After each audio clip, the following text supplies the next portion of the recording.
Welcome to episode 122 of the Band Hive Podcast. It is time for another episode of the Band Hive Podcast. My name is James Cross, and I help DIY artists tour smart, and that's exactly what we're going to be talking about today, because if you are getting ready to go on your first tour or your first tour after the pandemic, you're going to want to hear the 3 tips that I'm going to discuss in this week's episode of the podcast. Before I jump in, I do want to mention that the Band Hive Road Ready course is going to be available soon. So if you're interested in learning how you can book more shows, get paid, and love your next DIY tour, head on over to bandhive.rocks/roadready to sign up for the waiting list. Again, that is bandhive.rocks/road ready if you want to learn how to book more shows, get paid, and love your next DIY tour. Jumping into the episode for today, though, the first tip is just be ready to roll with the changes. When you're out on the road, things change constantly. It can be really frustrating, especially if you're like me and you like having a plan in place for everything. It can be really difficult to deal with plans changing. But the good news is, if you plan ahead, you can come up with a plan B and a plan C, so when something does go wrong, you always have another plan. You have a backup plan. I'm not saying plan it out to plan Z or anything, just B and C. But this way, you are prepared, and when something changes, it might still be a little annoying, but you don't have that stress of, what do we do now? Because you already have it figured out. So by mentally preparing yourself for anything to change at any time, this helps you stay ahead of that curve and avoid that extra stress. Another reason for this is that if you're chill and flexible, you'll be leaving a good impression on the people you work with, because no one likes a diva or worse, a Karen. I've worked with artists who are super chill and laid back, like my friend Troy Millette. He's amazing. He just goes with the flow. Like, externally, you don't see anything, but internally, maybe he's feeling a little bit stressed, I don't know, but externally, he's just like the nicest dude ever and goes with the flow. If you're interested in learning more about Troy and how he plays hundreds of shows a year, you can listen to episode 83 of the podcast where we interviewed him. Just head on over to bandhive.rocks/83, that's the numbers 8 and 3, and you can hear our interview with him. Because really, he talks about going with the flow, he talks about the systems and processes he uses. That is really useful information if you're looking to get out on the road and play more shows. Again, before the pandemic, he was playing about 150 shows a year while working a day job. That is incredibly impressive. Like, he just has the hustle, he has the grind down. It's really amazing. And just last week, as the time of this recording, he actually opened for Bowling for Soup at a show here in Vermont, and he set up the show. He booked Bowling for Soup and got people to show up, and also obviously opened the show. So really cool stuff that Troy is doing. I highly recommend listening to that episode, and of course, just give him a listen on Spotify or whatever platform you prefer, because he's got some really good stuff out there. So going back to just being chill and flexible is really good. And then I've worked with artists who are not chill or flexible in any way. I once did sound for a guy who was on The Voice, and this was a small venue. There were maybe 20 people there, and this guy wasn't even on The Voice. He worked with The Voice to coach the artists who were on The Voice, but he was billing himself as having been on The Voice, and he had a manager and everything. And it was an acoustic gig with 20 people there, and his manager kept saying, "Hey, can you turn it up? Can you turn it up?" And I said, "No, we're at our limit for the sound. We can't turn it up anymore because we have neighbors. I'm sorry." 3 or 4 times, I just had to finally tell the guy, "Look, I can't do anything. Stop bothering me because you're messing up my flow. The show's not going to sound as good. Just leave me alone." The dude, the artist he was okay. It was really the manager that was being a jerk. But either way, that reflected poorly on the artist, And with 20 people there, you don't need it to be blazing loud. People can hear the music just fine. It's not like an acoustic set is going to have crazy bass where people are jumping around and that kind of stuff. It's an acoustic set. So be flexible, be chill, because I will forever remember that dude from The Voice as being kind of a diva, and I don't want to work with him again. I would work with Troy or somebody who's chill anytime, because it's so much easier and more pleasant to work with somebody who has a good attitude even when things go wrong. My second tip is to learn from your experiences, because everything you do on the road is a learning experience, and there's always something you can improve on the next time you do it, or never do again if it was a mistake. So when you're on the road, make notes of your experiences and what you perceive to have learned. Anything new that sticks out to you as important information, you want to refer back to that, right? Go and get a notebook or put it in your notes app and write down everything you think is important that you should retain as knowledge for future tours. And then at the end of that tour, go over it with your bandmates and see what their thoughts were and what they have to add. Because maybe they agree, maybe they disagree, maybe they don't care. It all depends on what the situation is.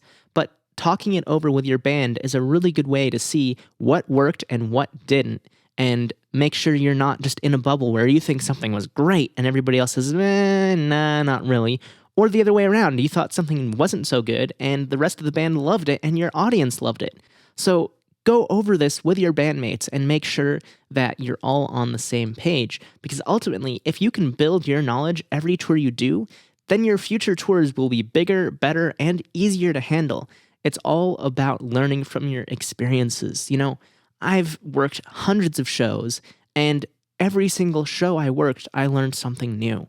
Even if it was something as simple as like, oh, this venue has this layout. I still remembered the next year I would go back to the venue and say, oh, okay, I know where stuff is because I've been to this venue before. That's nothing game changing, but just knowing the venue or the area around the venue is really helpful.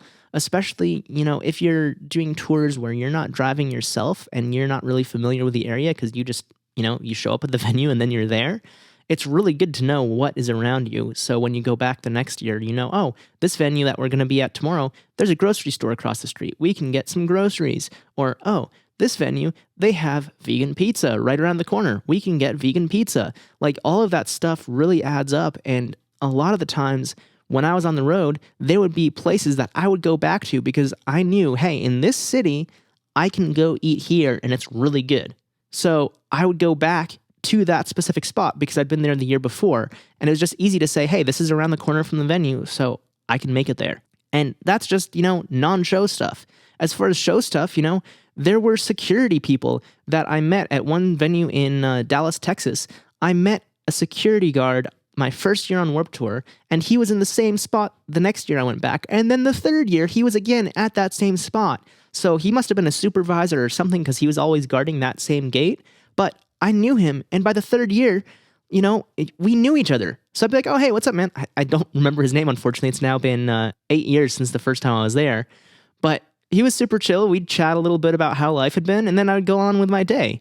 But we knew each other, and I knew that if anything happened, security would have my back because I was tight with that one security guard.